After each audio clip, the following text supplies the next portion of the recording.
The whole theory about Emperor Belos secretly being a human gains more currency with every passing episode. When it was first thrown out there, it seemed like it could be true or it could not be true, but the show has, in Season 2, provided a lot of evidence in these first few episodes that make it hard to not at least take this theory very seriously. I mean, I don't know why the show would spend so much time fixating on the first human who came to the Boiling Isles if that was not important for the main story of the show. If this main human were just some random person, then their identity would be just a piece of trivia at best. It would not demand the intense narrative focus that the show has been providing it.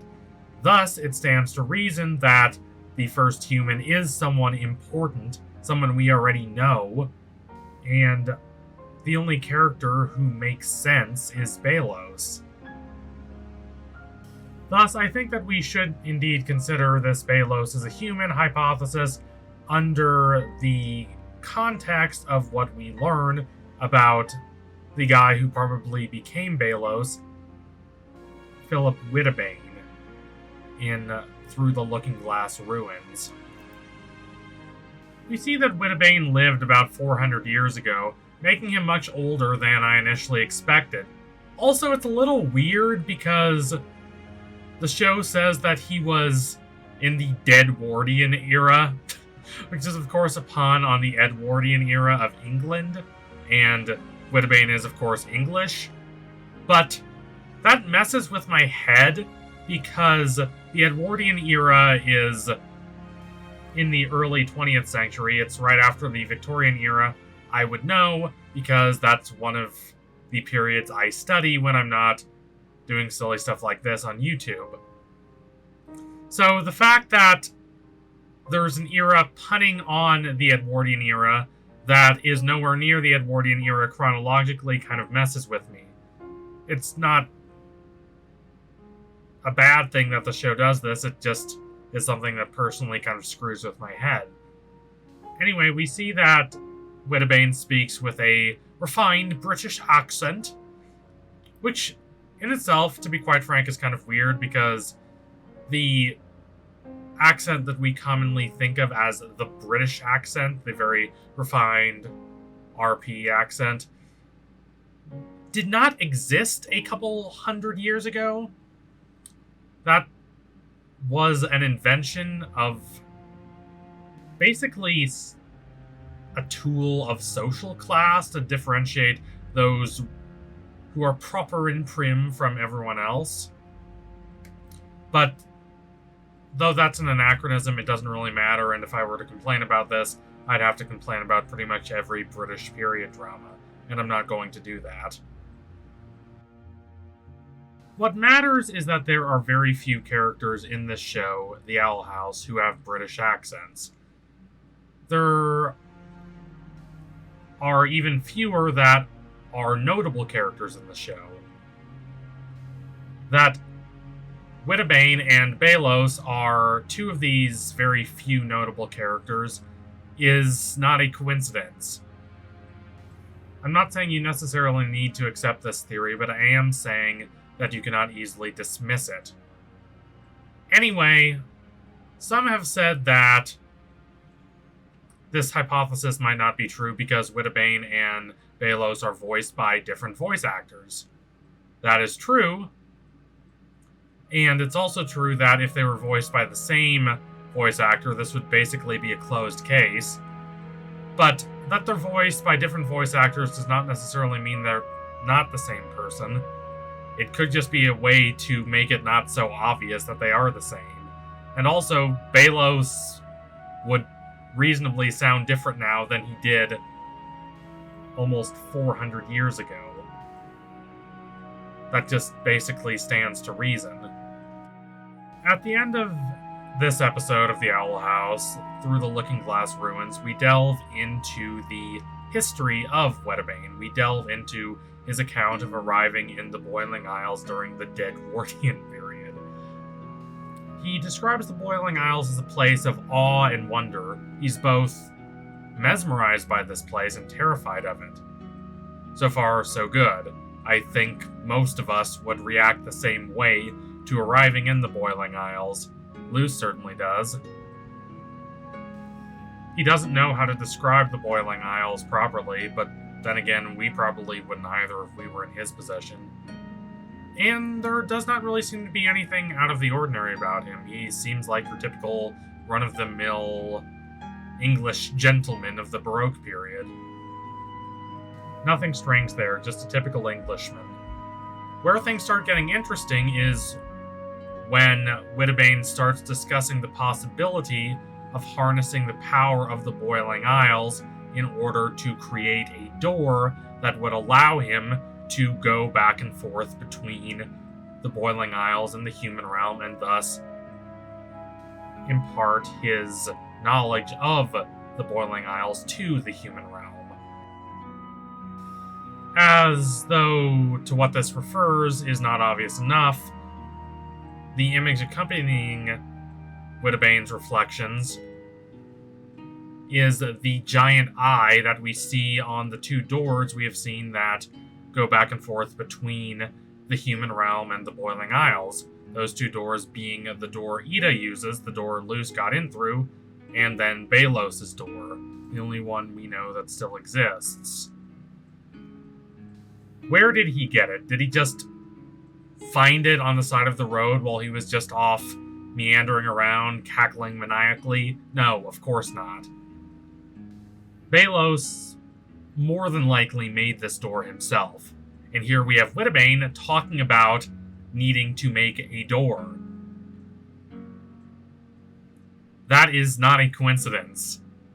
By far, in my opinion, the most reasonable presumption, based on the facts we have, is that Wittebane succeeded in his quest to create the door between the human realms and the Boiling Isles, and that door is the one Belos has.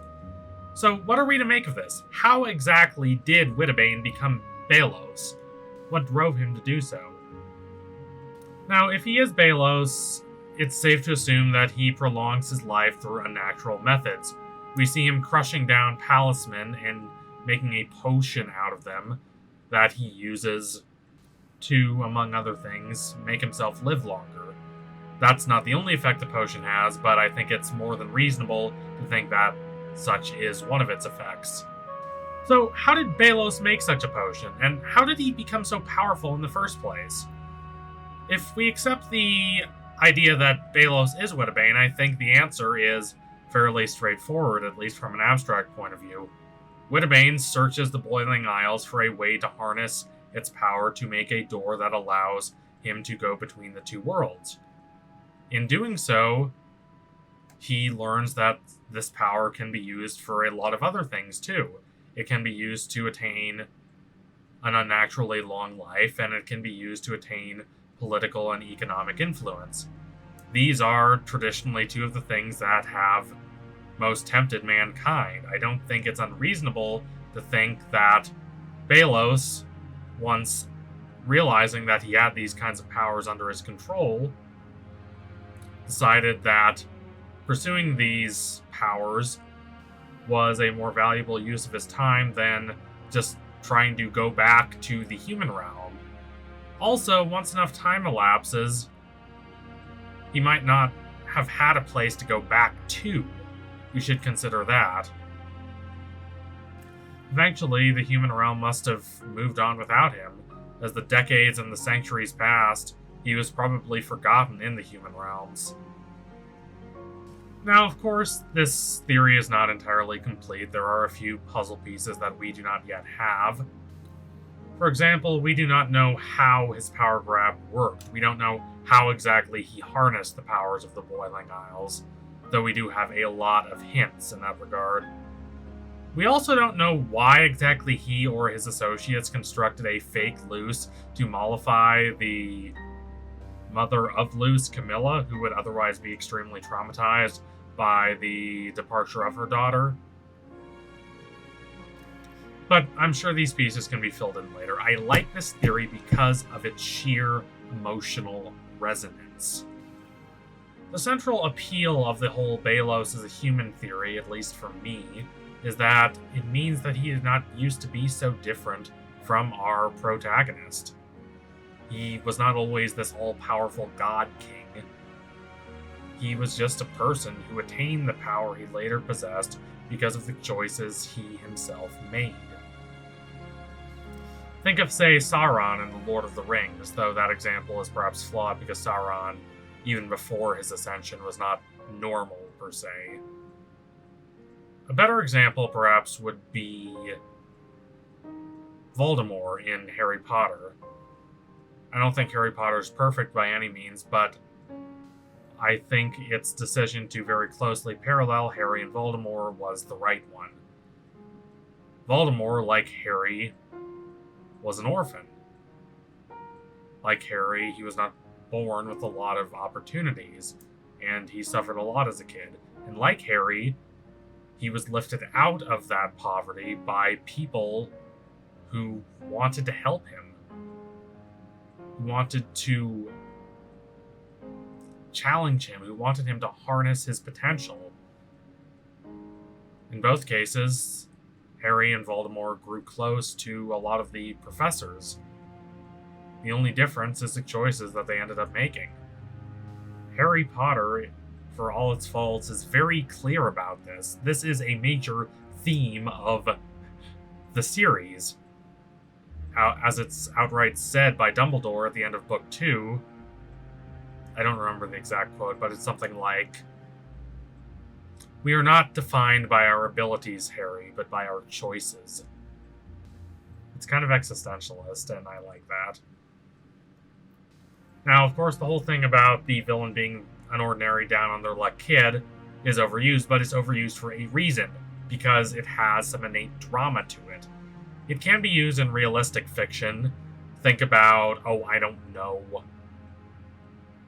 Charles Foster Kane in Citizen Kane, or Gatsby in The Great Gatsby, though Gatsby's not evil by any reasonable definition of the term.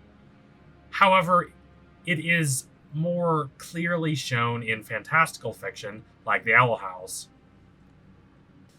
Now, one might say that this would be an obvious route for The Owl House to take, strengthening the already evident parallels between Belos and Luce, but I think it is a much more interesting approach than just leaving Belos as this shadowy figure who's completely cut off from the world of our protagonist.